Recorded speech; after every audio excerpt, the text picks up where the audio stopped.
আসসালামু আলাইকুম।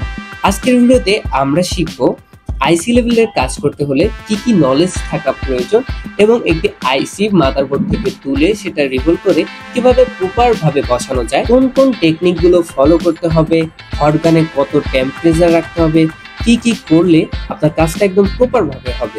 মূলত আজকের ভিডিও এই টপিক নিয়ে। পাওয়ার আইসিটি তোলার জন্য আমি প্রথমেই আমাদের যে নরমাল পেস্ট আছে আইসির উপরে, সেই নরমাল পেস্টটি দিয়ে নিলাম। এবার হট গানের টেম্পারেচার 350 রেখে ঘুরিয়ে ঘুরিয়ে পুরো আইসিটির উপরে হিট দিতে শুরু করব। অবশ্যই খেয়াল রাখতে হবে আমার হট গানের যে হিট পড়তেছে সেটা যেন প্রপারভাবে চারিদিকে পড়ে। অবশ্যই খেয়াল রাখতে হবে যেন আমার হট গানের যে হিটটা পড়তেছে সেটা যেন আইসির চারোদিকে সমানভাবে পড়ে।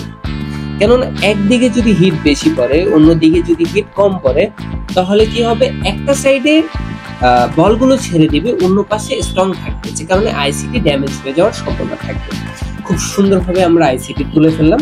এবার আমরা আমাদের ডিসোল্ডারিং ওয়্যার দিয়ে বোর্ডটা ক্লিন করে নিই। বোর্ড ক্লিন করার সময় যে দিকটা খেয়াল রাখতে হবে সেটা হচ্ছে আমি যেন আমার এই আয়রন দিয়ে বোর্ডে কোনো রকম প্রেসার ক্রিয়েট না করি। আপনি ভিডিওতে লক্ষ্য করেন আমি একদম খুব সিম্পল ভাবে উপর থেকে আস্তে আস্তে করে বাড়তি লিডগুলো তুলে ফেলতেছি।